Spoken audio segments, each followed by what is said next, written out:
غلاف کعبہ۔ سبسکرائب کیجئے مجاہدین اسلام 92 کو اور بیل آئیکن پریس کریں تاکہ ہماری ہر ویڈیو کی نوٹیفیکیشن آپ تک پہنچ سکے۔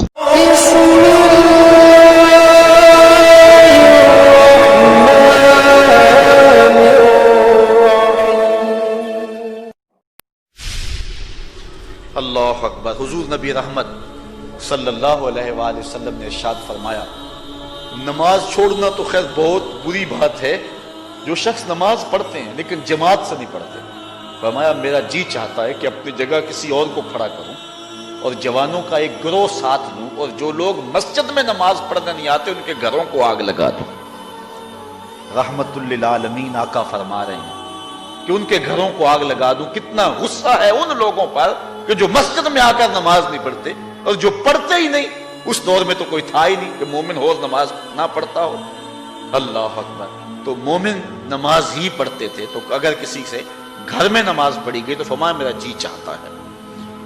آج نماز تو نماز رہی، ہم کو تو جمعہ بھی نصیب نہیں ہے۔ کتنے لوگ ہیں کہ جو پابندی کے ساتھ نماز جمعہ بھی نہیں پڑھتے۔ حضور کا ایک فرمان سنیے، آقا کریم نے ارشاد فرمایا، من ترک الجمعۃ ثلاث جمع متوالیات فقد نبذ الاسلام وراء ظہرہ۔ جس نے بغیر کسی عذر کے 3 جمعے چھوڑ دیے، اس نے اسلام کو اپنی پشت کے پیچھے ڈال دیا، اس نے پرواہ ہی نہیں کیا اسلام کی۔ اور ایک حدیث کے لفظ ہیں، من ترک ثلاث جمعات من غیر عذر کتب من المنافقین۔ جس نے بغیر کسی عذر کے 3 جمعے چھوڑ دیے، اس کا نام منافقوں کی فہرست میں لکھ دیا جاتا۔ اور ایک حدیث کے لفظ اس حوالے سے ہیں، من ترک ثلاث جمع تہاونا بہا طبع اللہ علی قلبہ۔ جس نے سستی کی وجہ سے 3 جمعے چھوڑ دیے تو اس کے دل پر اللہ غفلت کی مہر لگا دیتا۔ یہ وہ بد نصیب شخص ہے کہ جو نماز جمعہ چھوڑتا ہے۔ حضرت ابن حجر نے الزواجر کے اندر ایک روایت لکھی ہے، وہ فرماتے ہیں جو شخص نماز ترک کرتا ہے اس کو بہت ساری رسوائیاں۔ وقت اتنا طویل نہیں ہے کہ ایک ایک چیز کو تفصیل سے بیان کروں۔ وہ کہتے ہیں پہلی بات تو یہ ہے کہ اس کی عمر میں برکت اٹھا لی جاتی ہے۔ دوسری بات، اس کے چہرے سے صالحین کا نور اتار لیا جاتا ہے۔ تیسری بات، وہ کوئی بھی عمل کرے اس کا ثواب نہیں ملتا اس کو، یہ دنیا پر اس کو سزائیں۔ چوتھی سزا دنیا پر اس کو یہ ملتی ہے، اس کی دعائیں قبول نہیں ہوتی۔ اور 5ویں سزا اس کے لیے یہ ہے کہ اس کے لیے جو نیک لوگ دعا کرتے ہیں ان دعاؤں کا حصہ اسے نہیں ملتا۔ مومن نیک سحری وقت اٹھ کے دعا مانگتے ہیں، اللہ پوری امت پر کرم کر دے، تو یہ بھی امت میں شامل ہے۔ دعا اللہ والے کی تو قبول ہوئی، لیکن اس کا حصہ نکال دیا گیا، اس کا حصہ نیک لوگوں کی دعاؤں سے نکال دیا گیا۔ اور جب وہ مرنے لگتا ہے، نزا کے وقت 3 اس کو سزائیں ملتی ہیں۔ ایک تو بھوکا مرتا ہے، دوسرا پیاسا مرتا ہے، تیسرا ذلیل ہو کے مرتا ہے۔ اور قبر کے اندر اس کو 3 سزائیں۔ حضرت امام ابن حجر کہتے ہیں ایک تو اس کی قبر تنگ کر دی جائے گی، حتیٰ کہ ادھر والی پسلیاں ادھر اور ادھر والی پسلیاں ادھر۔ دوسرا، اس کی قبر میں آگ ڈالی جائے گی، جو اللہ کے حضور نہیں چھپتا اس کی قبر اس لائق ہے کہ اس میں آگ ڈالی جائے۔ اور تیسری، اس کے اوپر ایک اژدہا مسلط کر دیا جائے گا جس کا نام ہے شجاع الاقرع، اور جب وہ ڈنگ مارے گا تو 70 گز تک وہ شخص زمین میں دنس جائے گا، اور وہ مسلسل یہ ڈنگ مارتا رہے گا۔ اور کہا کہ 3 سزائیں اس کو حشر میں پہنچیں گی۔ ایک تو اس کا حساب سختی سے لیا جائے گا، اور جس کا حساب سختی سے لیا گیا وہ بچ پائے گا؟ حساب سے بچے گا وہ جس سے اللہ صرف نظر کرے گا۔ اللہ اکبر۔ ایک تو اس کا حساب سختی سے لیا جائے گا، دوسرا اللہ تعالیٰ جل شانہ اپنے قہر و غضب کا اس پہ اظہار کرے گا، اور تیسری اس کو سزا یہ دی جائے گی کہ اس کو جہنم میں ڈال دیا جائے۔ ساتھیاؤ، میں اور آپ آج کی اس بزم میں یہ پختہ عزم کر کے اٹھیں کہ آج ہم خود بھی اور اپنی اولاد کو بھی، اپنے دوستوں کو بھی، میرے والد گرامی فرمایا کرتے تھے جس سے دوستی ہو نا اس کی انگلی پکڑ کے دین کی راہ پہ لے آؤ، یہ دوستی کا حق ہے۔ اس کے لیے آپ بہت کچھ کرتے ہیں لیکن اگر اس کو دین نہیں دیا تو کچھ بھی نہیں دیا۔ کوشش کرو میرا دوست ہو اور جہنم میں جائے۔ والدین بچے کے مستقبل کے لیے کتنی کوشش کرتے ہیں، لاکھوں روپیہ لگاتے ہیں مستقبل ٹھیک ہو جائے، کرتے ہیں کہ نہیں کرتے؟ یونیورسٹیوں کے اندر، کالجوں کے اندر کتنی بھاری فیسیں بھرتے ہیں، کیوں اتنا کچھ کیوں کر رہے ہو؟ میں نے دیکھا بوڑھا باپ اپنی کمر پہ بوریاں لاد کے مزدوری کرتا ہے، مائیں اپنا زیور بیچ رہی ہیں کہ اولاد پڑ جائے۔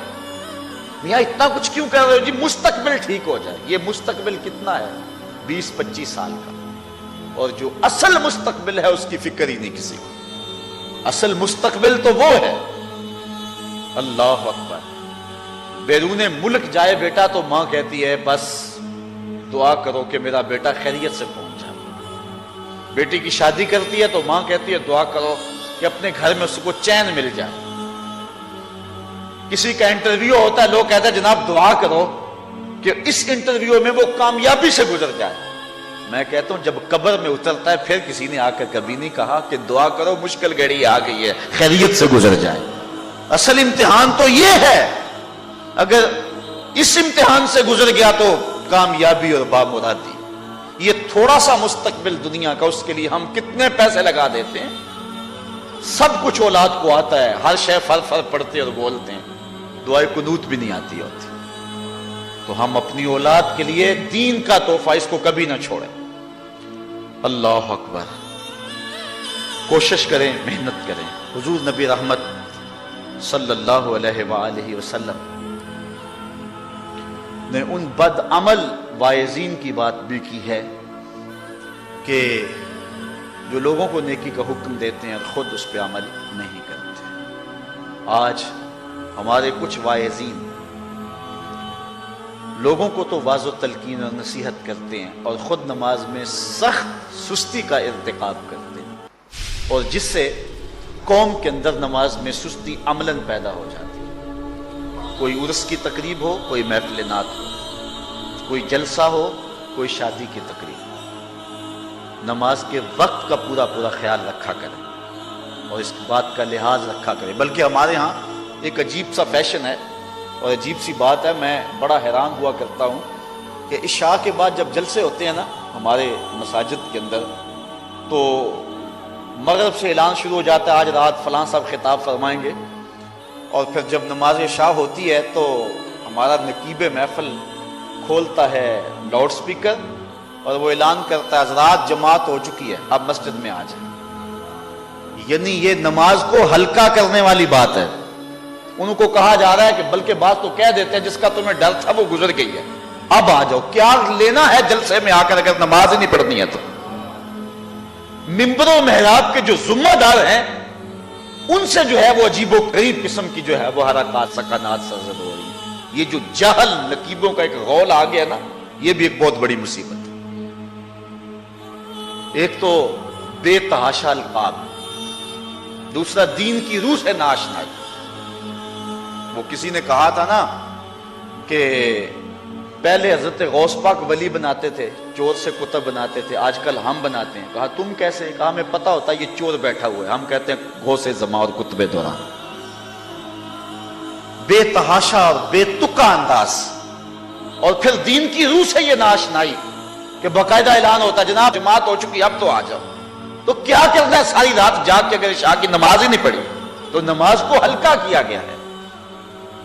اسی طرح جلسہ لمبا ہو رہا ہے اور نماز کا وقت سکڑ رہا ہے، ان چیزوں کا التزام کرنا ہے، ہم نے کوشش کرنا ہے۔ اور یہ بھی ایک مصیبت ہے کہ دربار بڑا اونچا ہے اور مسجد کے اندر جانوروں کی بینٹیں پڑی ہوئی ہیں۔ حیثیت تو مسجد کی ہے، دربار کی تو ثانوی حیثیت ہے۔ دربار پہ 3 کروڑ روپیہ لگا ہوا ہے اور مسجد میں چٹائیاں بھی موجود نہیں۔ اپنے بھی خفا مجھ سے ہیں بیگانے بھی ناخوش، کہ زہر حلال کو کبھی کہہ نہ سکا کند، بات وہی کہتا ہوں سمجھتا ہوں جسے حق، میں ابلہ مسجد ہوں نہ تہذیب کا فرزند۔